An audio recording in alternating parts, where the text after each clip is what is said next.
बहुत समय पहले की बात है। एक छोटे से गांव में रामू नाम का किसान रहता था। रामू मेहनती, ईमानदार और सच्चे दिल का इंसान था। वो हमेशा दूसरों की मदद करने के लिए तैयार रहता, लेकिन उसकी अपनी स्थिति दिन ब दिन खराब होती जा रही थी। इस साल गांव में बारिश बहुत कम हुई थी और रामू की फसलें सूखने लगी थीं। रामू का परिवार इस पर निर्भर था, लेकिन अब उनके पास खाने तक का अनाज नहीं बचा था। कर्ज बढ़ता जा रहा था और साहूकार रोज उसके घर आकर उसे धमकाता था। रामू दिन रात परेशान रहता और सोचता कि आखिर ईश्वर ने मेरे साथ ऐसा क्यों किया। एक दिन रामू ने सोचा कि अब उसके पास और कोई उपाय नहीं बचा है। वह गांव के मंदिर गया और भगवान की मूर्ति के सामने बैठकर फूट फूट कर रोने लगा। उसने कहा, हे प्रभु, मैंने हमेशा मेहनत और ईमानदारी से काम किया है, कभी किसी का बुरा नहीं किया, फिर मेरे साथ ऐसा क्यों हो रहा है? अगर आप मेरी मदद नहीं करेंगे तो मैं और मेरा परिवार कैसे जिएंगे?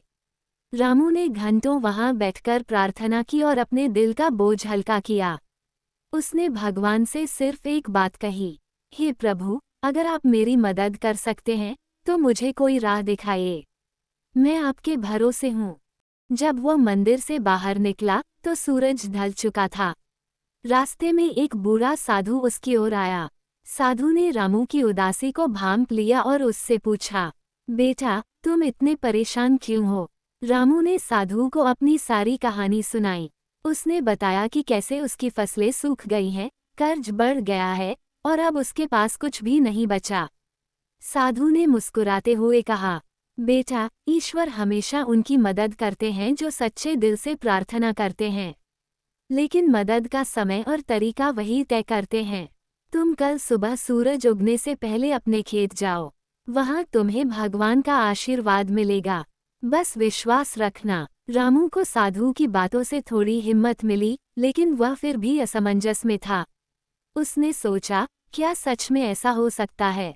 लेकिन मेरे पास और कोई विकल्प नहीं है। अगली सुबह रामू अंधेरे में ही उठ गया और अपने खेत की ओर चल पड़ा। जब वह वहां पहुंचा तो उसने देखा कि कुछ अलग हो रहा है। रात भर में खेत में पानी भर गया था। वो ये देखकर हैरान रह गया। रामू ने ध्यान से देखा तो उसे समझ आया कि पास के पहाड़ से एक नई जलधारा निकली है, जिसने उसके खेत को पानी से भर दिया है। यह पानी खेत की सूखी मिट्टी के लिए अमृत की तरह था। उसने जल्दी जल्दी खेत का मुआयना किया और पाया कि उसकी फसलें फिर से हरी भरी हो रही हैं। रामू की आंखों से आंसू बहने लगे। उसने हाथ जोड़कर कहा, हे प्रभु, आपने मेरी प्रार्थना सुन ली। यह आपका चमत्कार है, मैं आपका हमेशा ऋणी रहूंगा। रामू ने मेहनत करके अपनी फसलें फिर से तैयार कीं। कुछ ही समय में उसकी फसल इतनी अच्छी हो गई कि उसने न केवल अपना कर्ज चुका दिया, बल्कि अपने परिवार की स्थिति भी सुधार ली। जब गांव के लोगों ने ये चमत्कार देखा तो वे भी हैरान रह गए। उन्होंने कहा, रामू, तुम्हारे भगवान ने तुम्हारी सच्ची प्रार्थना का उत्तर दिया है। ये चमत्कार हमें सिखाता है कि भगवान की शक्ति पर भरोसा करना चाहिए।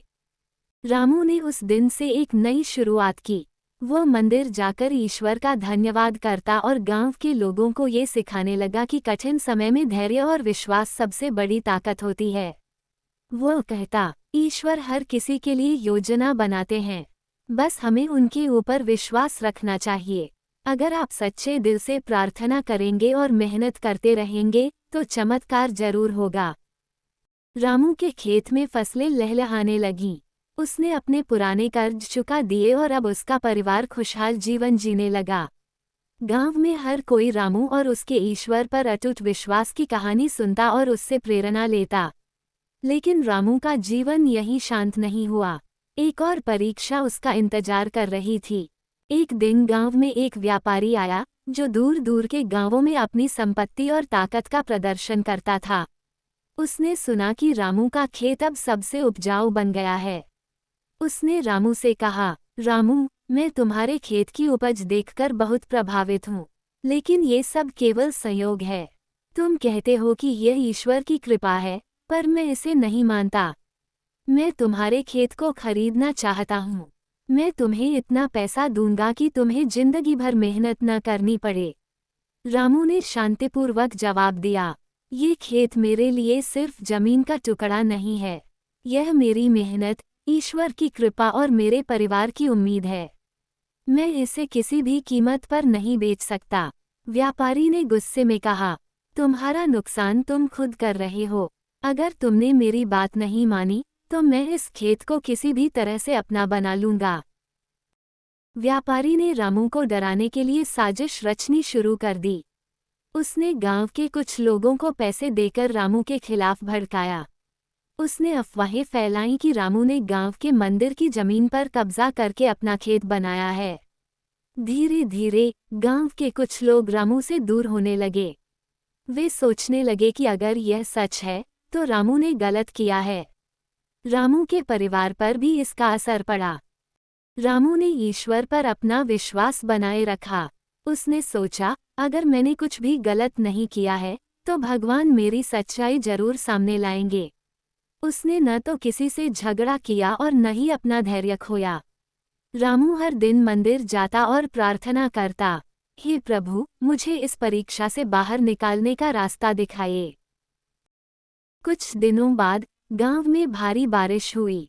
इतनी बारिश पहले कभी नहीं हुई थी। व्यापारी, जिसने रामू का खेत हथियाने की योजना बनाई थी, ने सोचा कि अब रामू का खेत पानी में डूब जाएगा। लेकिन रामू का खेत सुरक्षित रहा। इसके उलट व्यापारी की बनाई हुई जमीन पर कीचड़ और पानी भर गया। उसकी सारी योजनाएं नाकाम हो गईं। गांव वालों ने ये सब देखा और समझ गए कि व्यापारी ने रामू को बदनाम करने की कोशिश की थी। गांव के बड़े बुजुर्गों ने व्यापारी को गांव छोड़ने का आदेश दिया। उन्होंने रामू से माफी मांगी और कहा, हमने तुम्हें गलत समझा। तुमने हमेशा सच्चाई का रास्ता चुना और ईश्वर ने तुम्हारी सच्चाई साबित कर दी। रामू ने गांव वालों को माफ कर दिया और कहा, भगवान हर किसी के लिए न्याय करते हैं। हमें केवल सच्चाई और धैर्य के साथ अपने काम में लगे रहना चाहिए। दूसरों की गलतियों को माफ करना भी ईश्वर की भक्ति का हिस्सा है। रामू ने अपने खेत की उपज का एक हिस्सा गांव के गरीबों में बांटना शुरू किया। उसने गांव के बच्चों के लिए एक पाठशाला बनवाई, जहां उन्हें शिक्षा के साथ साथ ईमानदारी और मेहनत की सीख दी जाती। गांव के लोग अब रामू का सम्मान करते थे और ईश्वर की शक्ति पर उनका विश्वास और भी मजबूत हो गया। ये कहानी हमें सिखाती है कि जीवन में कभी कभी बुरी परिस्थितियां हमें परखने आती हैं, लेकिन सच्चाई, धैर्य और ईश्वर पर विश्वास से हम हर समस्या का समाधान पा सकते हैं।